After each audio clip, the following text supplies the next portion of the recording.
Hey there, all you cool cats and lazy dogs. I am Alexander Calder Spinelli of Longbow Media, and for today I am bringing you my review of the Canon 1DX Mark II. Keep it locked.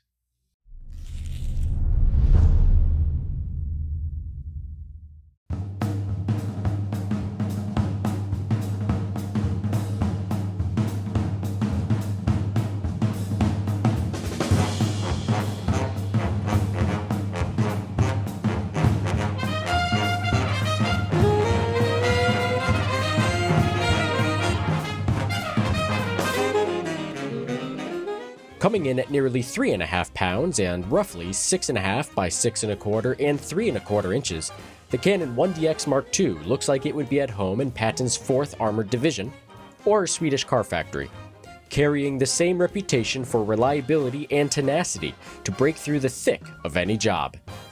The body can be too tall for many designated camera backpacks, requiring it to be installed upside down or sideways. The batteries alone weigh 8 ounces, which is nearly 5 ounces more than the common LPE6N and more than twice the size. Although it does hold 2,750 mAh compared to the 1,865 mAh in the LPE6N, and as such, lasts roughly 2 to 3 hours of shooting video and what seems like an eternity for photography. Excluding time-lapse photography, that is, which will have similar battery life to video. For casual shooting, 1 battery is fine. For hybrid video and photo work, 3 batteries will cover an average day, and 4 batteries if you are working a long day non-stop. Looking the part of an Icelandic strongman, the body on this professional workhorse is rugged and weatherproof, which is one less thing about which to worry in the field. Although not impervious, the build quality means that I don't have to baby this camera, which is a benefit when caught in unexpected and inclement environments and weather, while still expected to deliver content. I've had this camera covered in snow, rain, dust, and mud over the years, and it has kept performing. I only recently had it sent to Canon for servicing after some intense abuse during some high-adventure filmmaking in the mountains of West Virginia.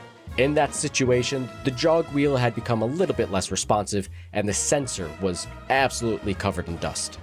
As usual, the Canon Service was fantastic, having the camera back in my hands in under a week.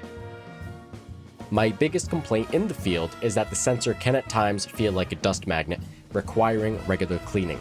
So always keep an air blaster handy and be mindful during lens changes. And although Canon says the operating limits are 32 Fahrenheit to 113 degrees Fahrenheit, I have operated this camera in much colder environments and at around 110 degrees Fahrenheit without issue. Despite the abuse, I know this camera will still get the job done. Another benefit of size and weight is stability. With good technique, I have found less need for an image-stabilized lens or a gimbal than I would with a much smaller camera, such as the Canon 70D. The weight compensates for minor camera shake, and the extended grip adds an additional point of stability when hand-holding. The weight also balances out large lenses, which would otherwise be unwieldy on smaller cameras. That being said, the weight can be a detriment over long periods of shooting.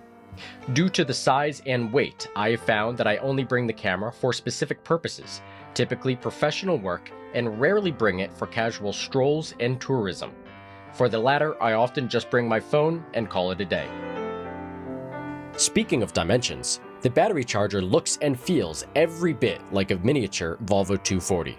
Though fairly light and has the ability to charge 2 batteries in sequence, which is great for overnight or unmonitored charging, the size can be problematic for traveling when space is already tight. I love the dual charger, but I wish Canon offered a more travel-friendly single charger as well. The ergonomics of this camera are amazing, with every button an intuitive reach. The camera is easy to hold, giving ample room for a secure grip, and as such does not always require a strap. The vertical grip is fast and effective, but I do find at times that I wish it was detachable like that on the 5D series, so it could be more easily fit into a camera bag or save weight when not needed. While I'm on the topic of ergonomics and ease of use, I might as well mention the screen. At 3.2 inches, the screen is large enough and bright enough for quick photo review, and its non-articulating nature gives me more confidence in its durability. That being said, there are many times when I wish it was articulating. For general photography and videography, it would be nice, and contribute to less strain on the back, knees, and neck. When shooting video on the 70D, I can bring the camera close to my chest for stability, but on the 1DX Mark II, I have to hold it away from my body to view the screen.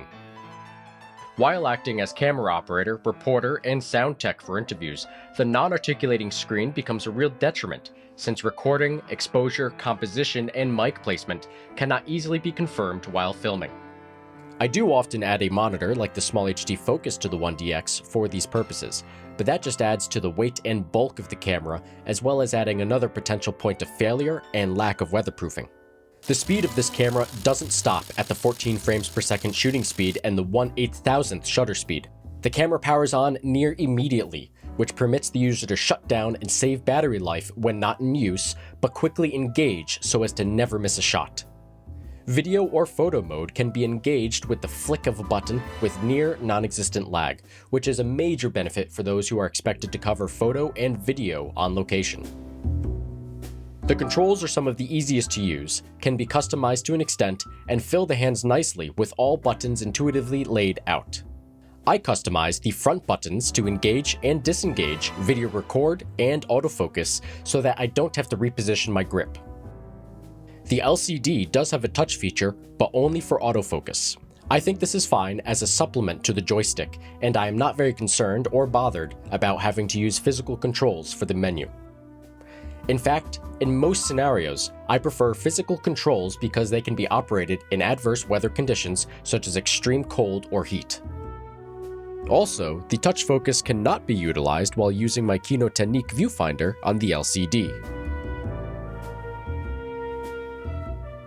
The video dual-pixel autofocus, though good, does have its faults. In low light, the FlexiZone AF can hunt for its subject, and the face detect and tracking is also mostly reliable, but is not yet reliable enough that I would leave it engaged during an interview if I could not operate the camera at the same time, such as when I'm holding a boom pole.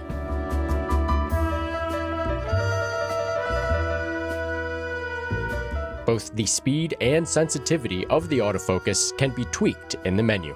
Most of the time, I leave the autofocus in FlexiZone. The camera has a decent 4K image.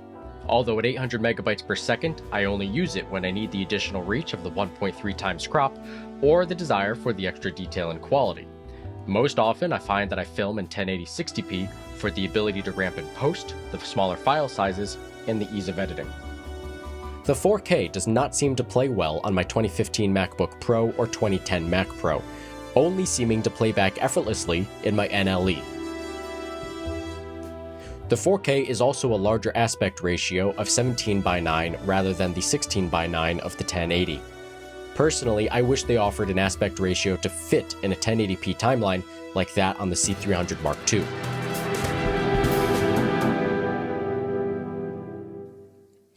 As with most DSLRs, the video record limit is 30 minutes and 7.5 minutes for slow motion. The video writes in a series of 4GB files, which can be rather cumbersome in post-production when dealing with long takes, such as interviews. The 1080 can be recorded to speedy compact flash and CFast cards without a problem. The 4K, on the other hand, can only record 4K 30p on both. With the fastest compact flash card, the 1DX Mark II can only write a couple of seconds of 4K 60p before it stops recording. The 1080 120p is nice, maybe a little soft, but it still supports the dual pixel AF, which at this time I think is the only Canon camera with autofocus in slow motion. Though it should be noted that the 1DX Mark II does not record audio in slow motion. I would have preferred to have had matching CFast cards rather than one of each. Perhaps it's because of this card combination that the camera does not allow video relay record or even dual record. There is a way around this by telling the camera where to record RAW and JPEG photos, and then injecting one card and restarting the camera with the desired card for video, and then reinserting the additional card, which is a hassle and could easily be resolved with firmware.